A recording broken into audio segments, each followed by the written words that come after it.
They weren't supposed to be there, not officially. No uniforms, no backup, no country to claim them.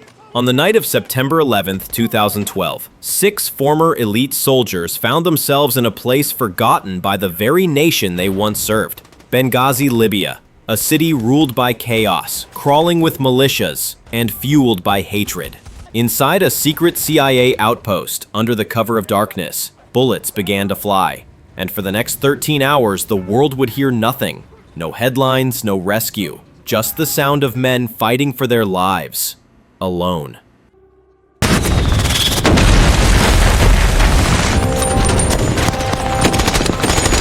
Taking the right. This is what really happened. In 2011, Libya collapsed.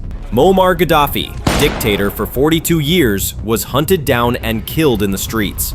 And when he fell, the country broke into pieces.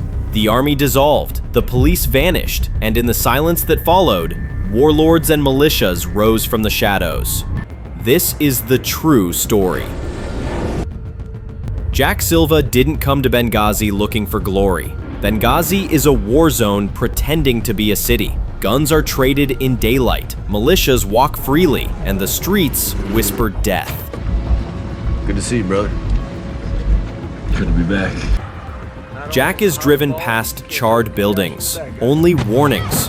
Before they even reached the annex, they were stopped. A dozen armed men surrounded their vehicle. No uniforms, no flags, just AK-47s and cold, calculating eyes. They had no backup, no cover team, no chopper in the sky. Just 2 men in a car, outgunned, outnumbered, and alone.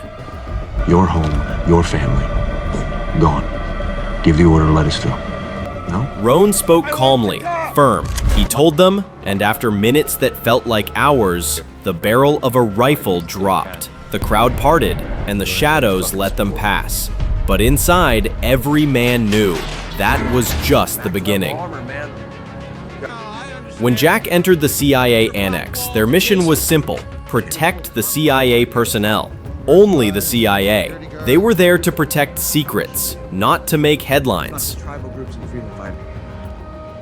The team was small: ex-SELs, Rangers, Marines, all ghosts from wars. More guys. Us. Pleasure. Brother, I'm Dick on things. Chris Peranto. Call me Tonto. Hey man, I'm Tig. This is Boone, Scout Sniper Zen Master, holder of Tonto's leash. Welcome to Club, man. Mark Ozgeist, quiet, tactical, the backbone, the kind of guy you want watching your 6. Dave Boom Benton, silent precision, always calm, always calculating. When things go loud, he's already moving. Then John Tig Teagan, sharp eyes, quick reflexes, a Marine turned security contract. And Chris Tonto Peranto, the wild card, funny, intense, dangerous in a fight. Together, they were the GRS team, Global Response Staff, unofficial, unrecognized. But in places like this, they were the last line between survival and silence. One day, a CIA staff member needed to visit a local contact in the city. It was supposed to be a simple escort. Jack Silva joined the drive. Just 2 vehicles, 4 men with rifles. But beneath the surface, everyone felt it. They were being watched. Tig and Oz, as shadows, immediately acted as backup. Roan already knew this situation was bad. Very bad. The CIA agents they were protecting could easily be killed. When things went wrong, they evacuated immediately, despite the client's protests. Then, a green van. Unknown driver. No distance kept. It pushed forward. Closer, closer still. Too fast. Too eager. A sharp turn. A narrow alley. The van clips a hole. Spins out. Crashes. Yeah, I see him. Back at the annex, Jack Silva is nursing his longing for home, for his wife and 2 daughters. But the boss calls a brief. They will have an American ambassador arriving, someone very important, Ambassador Chris Stevens. He'll be staying a few miles from the annex. The GRS team is told to help secure the compound. When they arrive, local security officers are already protesting for a pay raise. The GRS team enters the spacious yard, but it's no fortress. Two men walk the compound. They're not soldiers, just private security for the most valuable American in Benghazi. They walk past empty gardens and half-lit hallways, walls patched with concrete. No watchtowers, no real perimeter, just a few cameras and a locked gate. It's not Fort Knox, one mutters, but we'll make it work. Even they knew this place would never withstand a siege. Elsewhere in the city, a deal is being made. Boom is setting up his sniper position. Jack, Roan, Tonto, and Amhol, their translator, prepare for an illegal arms deal. They do it to locate the weapon dealer. Militias are negotiating, selling weapons looted from Gaddafi's treasure. Heavy and deadly weapons. One of them, the Russian SA-7. You guys are all right. And we're gonna level it with a hellfire. Then, the ambassador arrives, Chris Stevens. Respected, idealistic, a man who truly believes he can rebuild trust, even here. He's not staying at the annex. He's across town, in a temporary compound, minimal security, barely defensible. Too exposed, Roan says. Too optimistic, Jack mutters. But politics talk louder than instincts. And that night, the United States just planted a flag in enemy territory. That day, September 11th, was already heavy with meaning for every American, and none of them expected what was coming. Late afternoon in Benghazi, the sun hangs low, casting a golden glow over the annex. A soft breeze cuts through concrete walls. The GRS team relaxes. Tonto argues with Tig about rabbit mating videos. Jack Silva sits alone with his phone. A video call connects, and there she is, his wife, glowing. Home looks warm behind her. Then she says it. "I'm pregnant." Jack freezes, then laughs. Not loud, not shocked, just real. A quiet joy fills the room, a small piece of peace in a world that has none. He wipes his face, even though he's not crying. Then he whispers, "I'll be home soon." But neither of them knew that night would change everything.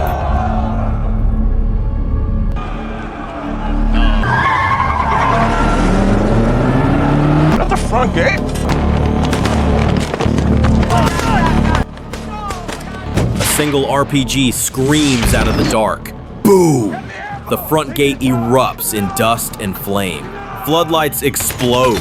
Militias pour through the gap, chanting, firing into the night sky. "Contacts front! Contact front!" Wicklund shouts. He drags Stevens and IT officer Sean Smith toward the main residence, while Dave Ubin and the Libyan guards trade wild bursts down the driveway. Another explosion. The attackers are inside. Across town, Roan is already gearing up. Stevens, Smith, and Wicklund sprint into a reinforced safe room, a narrow bathroom, steel bars across the walls. Wicklund slams the door and calls the CIA annex. "Need immediate support!" Militias drag jerry cans across the marble floors. Diesel splashes up the curtains and over Persian rugs. Then, they strike matches. Flames race along the walls, climb the stairwells, and pump black smoke through every vent. Back at the annex, the GRS team is under orders not to interfere. Their CIA chief forbids it. It's not your job, but the team knows that's bullshit. Benghazi is a maze of shadows and uncertainty. At a narrow intersection, armed locals block the road. The translator tries to talk them down, but suddenly, gunfire erupts. A firefight breaks out. Some locals support America's presence for the sake of peace. Others, blinded by hate, want blood. The city burns itself alive. RPGs and heavy fire roar from both sides. The team moves low, hugging walls, advancing 400 meters toward the ambassador's compound. Every step feels like walking through a minefield. Roan keeps pushing, clearing threats as they come. He splits the unit, Tonto and Boom take high ground. Jack leads the push from the front gate.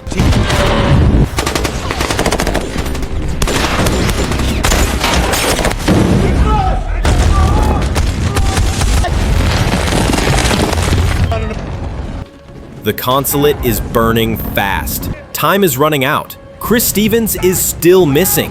Black smoke rises from the rooftop. Boom and Tonto move to the north side. They find the rear gate locked. Jack takes a breath, wraps a scarf around his face, and Roan leads the charge. They push through the main living room, but it's too late. Oxygen is gone. The heat stabs like needles in their lungs. Sean Smith, the first to arrive, is now the first who will never go home. The night slips away as fire devours every corner. They search again and again. No reply, no sign, no body, no ambassador. Then another wave of gunfire. The militias return. They fire back and prepare to retreat.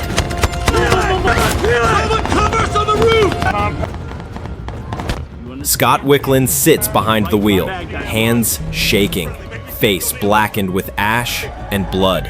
He keeps the pedal down.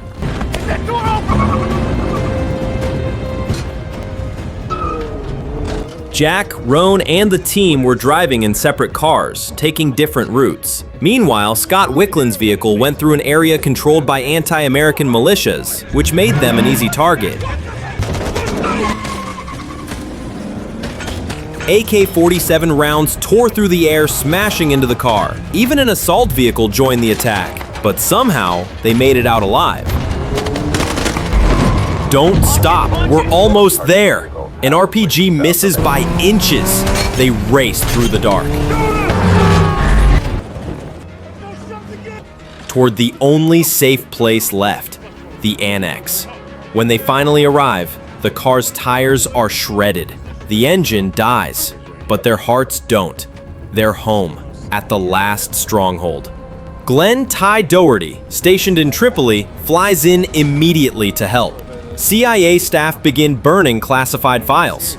Everyone knows, if the annex falls, the secrets fall too. The GRS divides positions on the rooftops. Jack, Roan, Tonto, Boom, Oz, Tig, each of them knows. The next attack isn't a matter of if, it's when.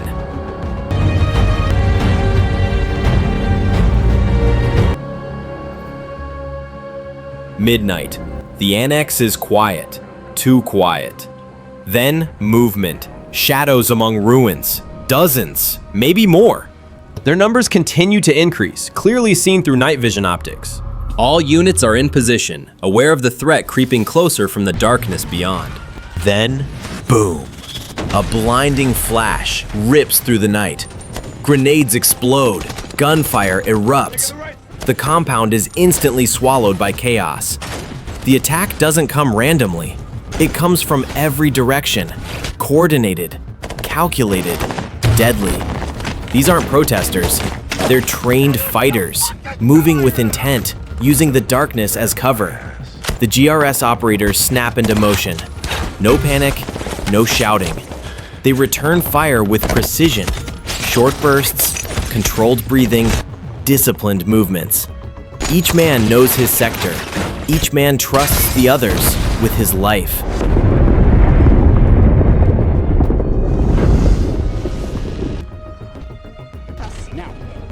The radio crackles non-stop, calls for support, confusion, silence from above. Minutes blur into hours. Reinforcements from Tripoli finally arrive, but they're stuck at the airport, arguing, waiting, delayed. Bureaucracy replaces urgency. Inside the compound, hope flickers, fragile, unstable, like a dying light. Then word comes through the radio. The ambassador might still be alive, taken to a nearby hospital. For a moment, hope returns, but it doesn't last. The confirmation arrives quietly. No explosion this time, just words. Smoke inhalation. He didn't make it. As dawn approaches, the sky bleeds purple and orange. The city awakens, some praying, some watching, some waiting for more blood. And death isn't finished yet. Ty Woods and his small team finally reach the annex. They bring experience, firepower, leadership. They also bring bad news. The evacuation plane won't fit everyone. Too many wounded, too many defenders, not enough seats. Survival now depends on timing and luck. Then it happens. Mortar strike. The first explosion tears through the compound. Concrete shatters. Metal screams. Before anyone can react, another round hits. Roan is struck. Direct hit. No dramatic speech, no final words. Just silence. The man who fought for everyone else falls where he stood. Another blast. Oz is critically wounded. Jack reaches him through smoke and fire, finding him bleeding but alive. He works fast, hands shaking, mind focused. He refuses to leave him. The ground shakes, the air burns, ears ring, and then, quiet. Through the smoke, headlights appear, pickup trucks, mounted guns. At first, they brace for death, but the men stepping out aren't enemies, they're allies. Local Libyan militias, friendly to the Americans, arriving to help, not kill. Rescue at last. One by one, the survivors climb into the trucks. Tig and Tonto are the last to leave. They look back one final time at the place that nearly became their grave. Later, families gather. Mothers, wives, children. Grief replaces gunfire.